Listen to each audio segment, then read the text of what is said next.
Howl for Carl Solomon. I saw the best minds of my generation destroyed by madness, starving, hysterical, naked, dragging themselves through the Negro streets at dawn looking for an angry fix. Angel-headed hipsters burning for the ancient heavenly connection to the starry dynamo in the machinery of night, who, poverty and tatters and hollow-eyed and high, sat up smoking in the supernatural darkness of cold water flats, floating across the tops of cities, contemplating jazz, who bared their brains to heaven under the L and saw Mohammedan angels staggering on tenement roofs, illuminated, who passed through universities with radiant, cool eyes, hallucinating Arkansas and Blake light tragedy among the scholars of war, who were expelled from the academies for crazy and publishing obscene odes on the windows of the skull, who cowered in unshaven rooms in underwear, burning their money in wastebaskets and listening to the terror through the wall,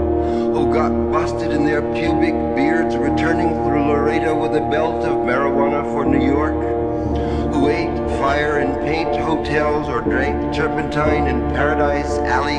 death, or purgatoried their torsos night after night with dreams, with drugs, with waking nightmares, alcohol and cock and endless balls, incomparable blind streets of shuddering cloud and lightning in the mind leaping toward poles of Canada and Patterson, illuminating all the motionless world of time between. Peyote solidities of halls,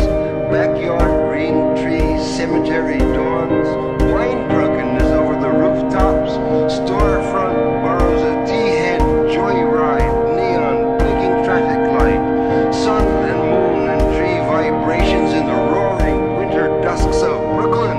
ashcan rantings and kind king light of mind, who chained themselves to subways for the endless ride from Battery to Holy Bronx on Benzedrine, until the noise of wheels and children brought them down, shuddering, mouth racked and battered, blink of brain, all drained of brilliance in the drear light of Zoom,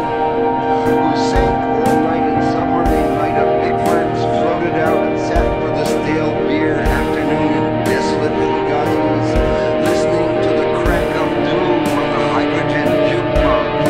who talked continuously 70 hours from art to jazz, bar to museum to Brooklyn Bridge, who loved Italian, let's have a conversationalist jumping down the street, on fires, locking yourselves, on the empire state out of the room, chanting their names, screaming, vomiting, whispering, facts, memories, anecdotes, and eyeball and shocks of hospital and dams and wars, falling intellects, discord in total recall, segregation, green eyes, with a synagogue pierced with the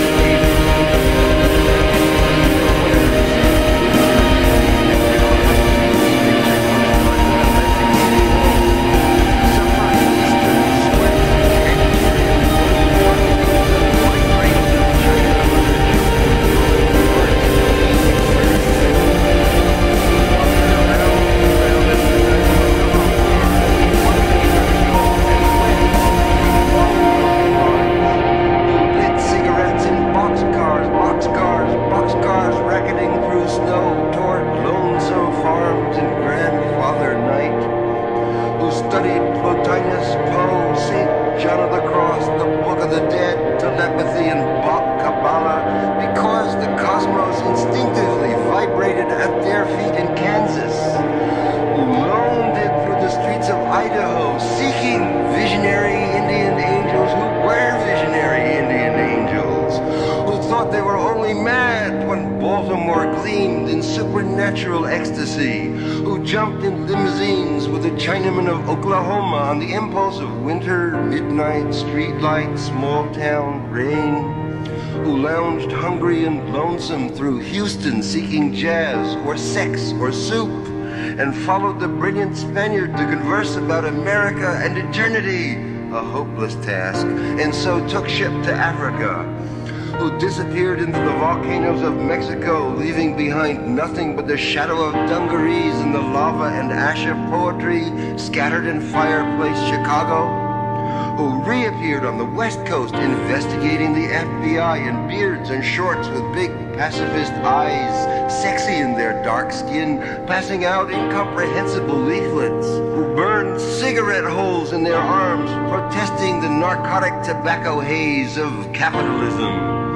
who distributed super-communist pamphlets in Union Square, weeping and undressing while the sirens of Los Alamos wailed them down, and wailed down Wall, and the Staten Island ferry also wailed,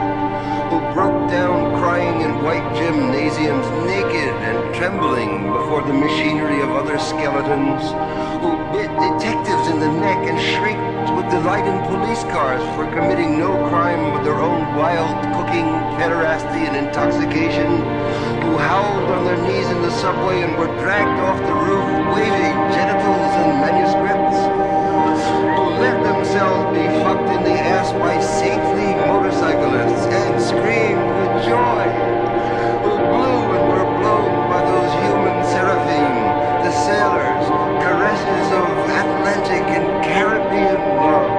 who bawled in the morning and the evenings in rose gardens and the grass of public parks and cemeteries, scattering their semen freely to whomever come who may, who hiccuped endlessly trying to giggle but wound up with a sob behind a partition in a Turkish bath when the blonde and naked angel came to pierce them with a sword,